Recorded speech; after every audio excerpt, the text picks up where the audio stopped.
You're listening to the Cyberwire Network, powered by N2K.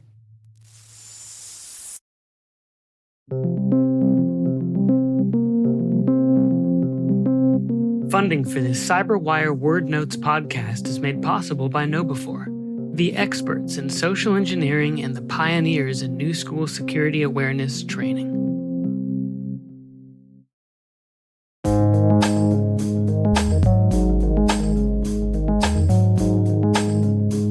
The word is spear phishing.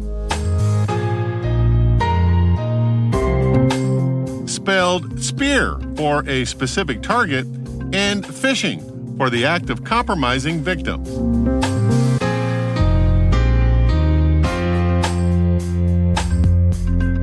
Definition: a type of cyber attack where an attacker sends a targeted and personalized email or other form of communication to a specific individual or a small group of individuals with the intention of tricking them into divulging sensitive information such as a password or convincing them to click a malicious link that will enable the attacker to take control of the victim's machine.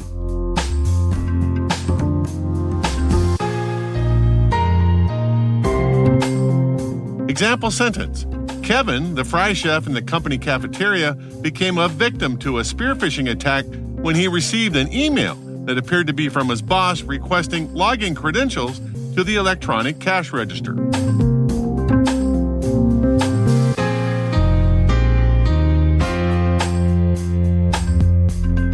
Origin and context. According to Russell Kay in the 19 January 2004 edition of Computer World, hackers may have started using the word phishing in the alt.2600 hacker news group in January of 1996.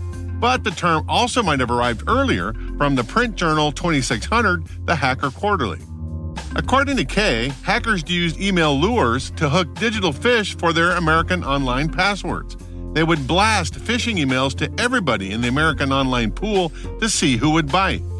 It's unclear when hackers sent the first spear phishing email to target a specific user or a small group of users, but according to Daniel Brecht at InfoSec Online in 2015, people started to notice the attack technique when the news of the RSA security company breach in 2011 became public.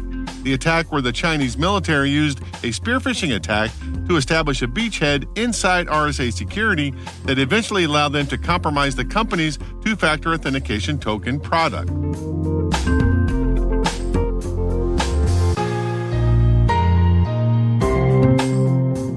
Nerd reference.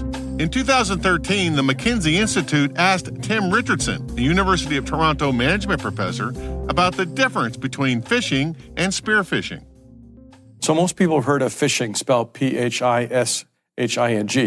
Let me just repeat why that slang word is used. When you're actually standing on a dock and trying to fish, you can't see with laser vision where the fish actually are. So you cast your rod into the water, reel it back in, cast your rod in the water, reel it back in, etc. So that's why it's a slang word used to describe a situation where you send out spam email to thousands of people saying, "Dear XX Bank customer, please log into here because of a threat," etc., etc. They may or may not actually be a customer of that bank. But if you send out enough emails, you'll capture some people who are actually customers of the bank. Then if you have a large enough number, the percentage that will respond will be large enough that you could then engage them in some type of trickery to commit identity theft. But since so many people know about this, the percentage response rate is quite low. So what they're doing is spear phishing. Spear phishing is a slang expression to say instead of sending out a spam email to tens of thousands of people about XX Bank, they'll send an email specifically to John Smith at Royal Bank in Aurora because we know that you bought something at the Newmarket store, et cetera, et cetera. And then please be aware of this opportunity. So log into the website before 5 o'clock today to check something. So those type of attacks are very successful because when the people do receive that email, they say, well, this couldn't be a scam. It actually has my real name. It has something that I actually know I did. And there's a much higher response rate. At the same time, these attacks are being done by people in a very select way. They can't contact tens of thousands and try to do follow-up. They just contact a few people. And then they work the situation. And these are with people that they get profile information about through social media. They find out some purchase that they did because they boast about it on Facebook or some other thing that they tweeted, or they have a YouTube video talking about it.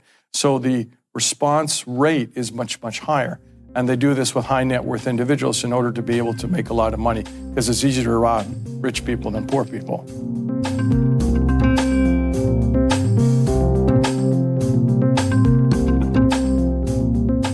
Word Notes is written by Tim Nodar, executive produced by Peter Kilpie, and edited by John Petrick and me, Rick Howard. The mix, sound design, and original music have all been crafted by the ridiculously talented Elliot Peltzman. Thanks for listening.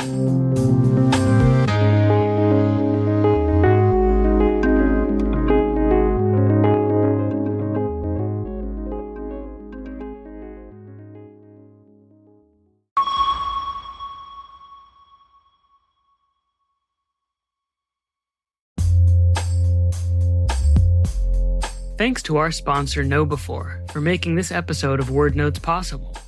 Users are the last line of defense in keeping organizations safe from cyber attacks, and it's critical to keep them trained and on their toes with security top of mind.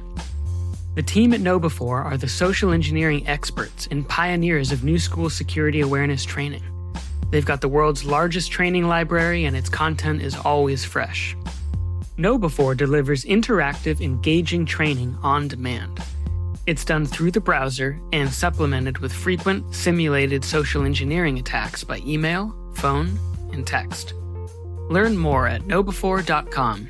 That's KNOWBE, 4.com.